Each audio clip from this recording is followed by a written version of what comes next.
Good morning students. Plus 2 സാമ്പത്തിക ശാസ്ത്ര online ക്ലാസ്സിലേക്ക് എല്ലാ വിദ്യാർത്ഥികളെയും ഒരിക്കൽ കൂടി സ്വാഗതം ചെയ്യുന്നു. So we are discussing the second chapter of microeconomics, theory of consumer behavior. In the last class we discussed about the constant elastic demand. സ്ഥിര ഇലാസ്തികത ചോദനത്തിൻ്റെ അവസ്ഥകളെക്കുറിച്ചാണ് നമ്മൾ കഴിഞ്ഞ ക്ലാസ്സിൽ ഡിസ്കസ് ചെയ്തത്. And now in this session we are going to discuss the factors determining elasticity of demand for a good. ഒരു വസ്തുവിൻ്റെ ചോദനത്തിൻ്റെ വില ഇലാസ്തികതയെ നിർണ്ണയിക്കുന്ന ഘടകങ്ങൾ ഏതെല്ലാമാണ് എന്നാണ് നമ്മൾ ഡിസ്കസ് ചെയ്യുന്നത്. You know, there are two factors we have to study which determine the elasticity of demand for a good. What are the two factors? One is nature of the good. ചോദനത്തിൻ്റെ വില ഇലാസ്തികത, ഒരു വസ്തുവിൻ്റെ ചോദനത്തിൻ്റെ വില ഇലാസ്തികത നിർണ്ണയിക്കുന്ന ഏറ്റവും പ്രധാനപ്പെട്ട ഒരു ഘടകം എന്ന് പറഞ്ഞു കഴിഞ്ഞാൽ ആ വസ്തുവിൻ്റെ പ്രകൃതം, whether it is A necessary good or A luxury good. ആ വസ്തു വളരെ അത്യാവശ്യമുള്ള ഒരു വസ്തുവാണോ അഥവാ ഒരു ആർഭാട വസ്തുവാണോ. Then second one is availability of close substitutes.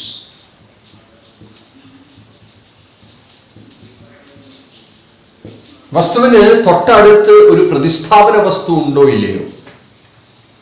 പ്രതിസ്ഥാപന വസ്തു ഉണ്ടെങ്കിൽ ഇലാസ്തികത, ചോദനത്തിൻ്റെ വില ഇലാസ്തികതയിൽ മാറ്റമുണ്ടാകും. അപ്പം നമുക്ക് ഇത് രണ്ടും നമുക്ക് ഡിസ്കസ് ചെയ്യാനുള്ളതാണ്. First one is nature of the good. എങ്ങനെയാണ് ചോദനത്തിൻ്റെ വില ഇലാസ്തികതയെ ബാധിക്കുന്നത് എന്ന് നമുക്ക്, അഥവാ എങ്ങനെയാണ് ചോദനത്തിൻ്റെ വില ഇലാസ്തികതയെ നിർണ്ണയിക്കുന്നത് എന്ന് നമുക്ക് ആദ്യം ഡിസ്കസ് ചെയ്യാം. ഇപ്പം നേച്ചർ ഓഫ് ദ ഗുഡ് എന്ന് പറഞ്ഞു കഴിഞ്ഞാൽ ഉദ്ദേശിക്കുന്നത് ആ വസ്തുവിൻ്റെ പ്രകൃതം എന്താണ്. Whether it is A necessary good or a luxury good. ഒരു ആർഭാട വസ്തുവാണോ അതോ ഒരു അത്യാവശ്യ വസ്തുവാണോ. ഒരു നെസസറി ഗുഡ് ആണെങ്കിൽ നമുക്കൊരു എക്സാമ്പിൾ എടുക്കാം. Take the case of medicine. വളരെ കൃത്യമായിട്ട് മനസ്സിലാവുന്ന ഒരു എക്സാമ്പിളാണ് മെഡിസിൻ. മെഡിസിൻ എന്ന് പറഞ്ഞു കഴിഞ്ഞാൽ വളരെ അത്യാവശ്യമുള്ളൊരു വസ്തുവാണ്. ഈ ഒരു വസ്തുവിൻ്റെ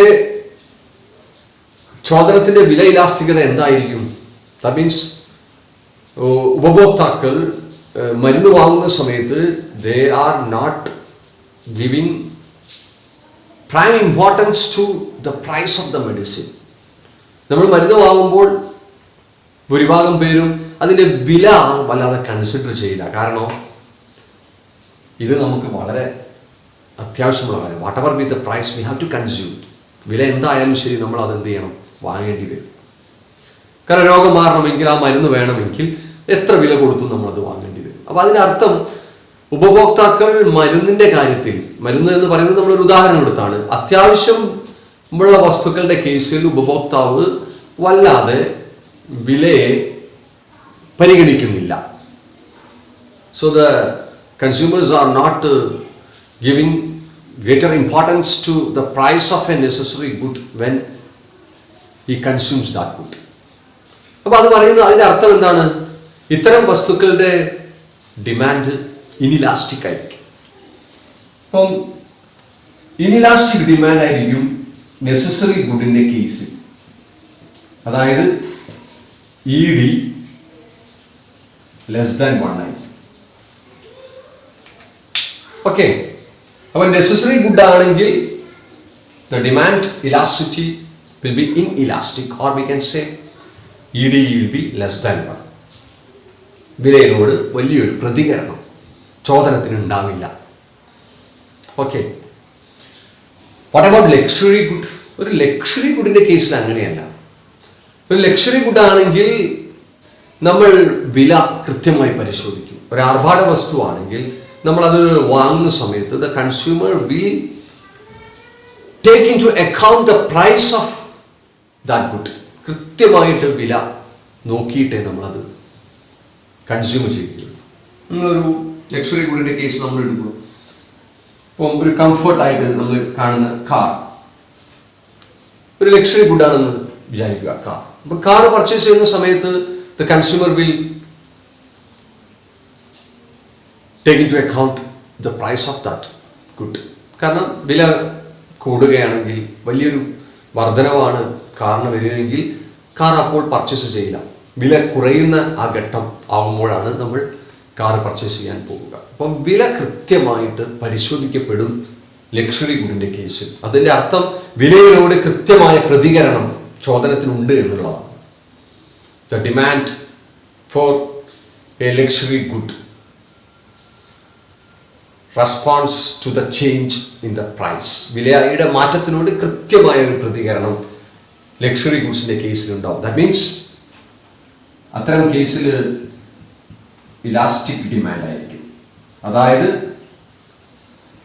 ഇലാസ്തികത ഗ്രേറ്റർ ദാൻ 1 ആയിരിക്കും. ഇലാസ്തികത ഗ്രേറ്റർ ദാൻ 1 എന്ന് പറയുമ്പോൾ നമുക്കറിയാം വിലയോട് വരുന്ന മാറ്റത്തിനോട് കൺസ്യൂമറിന്റെ ഡിമാൻഡ് കൃത്യമായി പ്രതികരിക്കുന്നു എന്ന ഒരു കാര്യം. അപ്പം നേച്ചർ ഓഫ് ദ ഗുഡിന്റെ കേസിൽ ഇത് രണ്ടുമാണ് നമ്മൾ മനസ്സിലാക്കേണ്ടത്. ഗുഡ് നെസസറി ഗുഡാണോ ലക്ഷറി ഗുഡാണോ അതിനനുസരിച്ച് പ്രൈസ് ഇലാസ്റ്റിസിറ്റിയിൽ മാറ്റം വരും. In the case of necessary good, for example, take the case of medicine, the demand will be inelastic. That means ED is less than 1. And in the case of luxury good, that means here we have taken example, in the case of demand for car, there will be elastic demand, or we can say ED is greater than 1. Okay. Then രണ്ടാമത്തെ ഒരു factor, രണ്ടാമത്തെ ഘടകം നമ്മൾ കണ്ടതാണ്. Second factor ഇലാസ്റ്റിസിറ്റിയെ ബാധിക്കുന്ന രണ്ടാമത്തെ factor എന്ന് പറയുന്നത് നമ്മൾ മനസ്സിലാക്കിയത് അവൈലബിലിറ്റി ഓഫ് ക്ലോസ് സബ്സ്റ്റിറ്റ്യൂട്ട്സ്. പ്രതിസ്ഥാപന വസ്തുക്കൾ ലഭ്യമാണോ അല്ലയോ എന്നുള്ളതാണ്. തൊട്ടടുത്ത പ്രതിസ്ഥാപന വസ്തുക്കൾ ലഭ്യമാണോ അല്ലയോ. തൊട്ടടുത്ത പ്രതിസ്ഥാപന വസ്തുക്കൾ ലഭ്യമാണ് എന്ന് വിചാരിക്കുക. ഇപ്പം നമുക്ക് ഒരു ഉദാഹരണം, വെളിച്ചെണ്ണ, കോക്കനട്ട് ഓയിൽ. കോക്കനട്ട് ഓയിലിന് മാർക്കറ്റിൽ മറ്റ് ഭക്ഷ്യ എണ്ണകൾ ഉണ്ട് എന്ന് വിചാരിക്കുക. മറ്റ് എണ്ണകൾ ഈ കോക്കനട്ട് ഓയിലിന് പകരമായിട്ടുണ്ട്. അപ്പോൾ ശ്രദ്ധിച്ചു നോക്കൂ, കോക്കനട്ട് ഓയിലിന്റെ വില കൂടിയാൽ consumer will shift to other oils. മറ്റ് ഭക്ഷ്യ എണ്ണകളിലേക്ക് കൺസ്യൂമർ ഷിഫ്റ്റ് ചെയ്യും. പ്രതിസ്ഥാപന വസ്തു, അപ്പോൾ കോക്കനട്ട് ഓയിലിന്റെ വില കൂടുമ്പോൾ കൺസ്യൂമർ ആ കോക്കനട്ട് ഓയിൽ വാങ്ങാതെ മറ്റ് ഭക്ഷ്യ എണ്ണകളിലേക്ക് കൺസ്യൂമർ ഷിഫ്റ്റ് ചെയ്യും. That means the demand for the coconut oil is elastic. ഇപ്പൊ ഭക്ഷ്യവസ്തുക്കളുടെ എക്സാമ്പിൾ, നമ്മുടെ പ്രതിസ്ഥാപന വസ്തുക്കൾ ലഭ്യമാണെങ്കിൽ, that means if substitutes are available,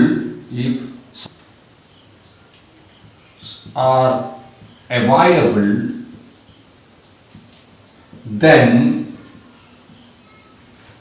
price elasticity will be elastic. നമുക്ക് എന്ത് പറയാം, ED ഗ്രേറ്റർ ദാൻ 1 ആവും. പ്രതിസ്ഥാപന വസ്തുക്കൾ ലഭ്യമാണെങ്കിൽ, ഓക്കെ, പ്രതിസ്ഥാപന വസ്തുക്കൾ ലഭ്യമാകുമ്പോൾ നമുക്ക് വില കൂടിയ വസ്തുവാണെന്നില്ല, മറ്റൊരു വസ്തുവിലേക്ക് പോകാം. അതിന്റെ അർത്ഥം ഇവിടുത്തെ കേസിൽ കോക്കനട്ട് ഓയിലിന്റെ ഡിമാൻഡ് കുറയുന്നു. അപ്പോൾ കോക്കനട്ട് ഓയിലിന്റെ വില കൂടിയപ്പോൾ അതിന്റെ ഡിമാൻഡ് കുറഞ്ഞു. ഇപ്പൊ നമുക്ക് പറയാം അവിടെ elastic ഡിമാൻഡാണ്. ED is greater than 1. See, ഈ substitutes available അല്ലെങ്കിലോ, if substitutes are not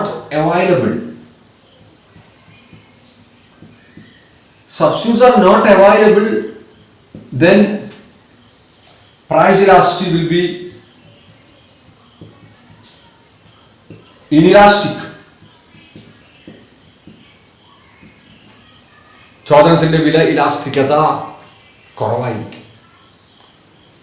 coconut oil മാത്രമേയാണ് മാർക്കറ്റിൽ ലഭ്യമായ ഭക്ഷ്യ എണ്ണ. There is no choice for the consumer. So the consumer will forced to consume the coconut oil, whatever be the price.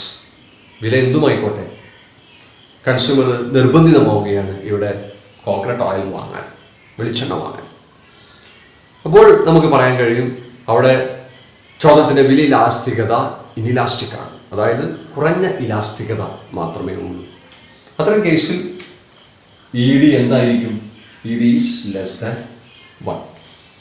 So that is all about the factors determining elasticity of demand for a good. You know, there are two factors which affects or determines the elasticity of demand for a good.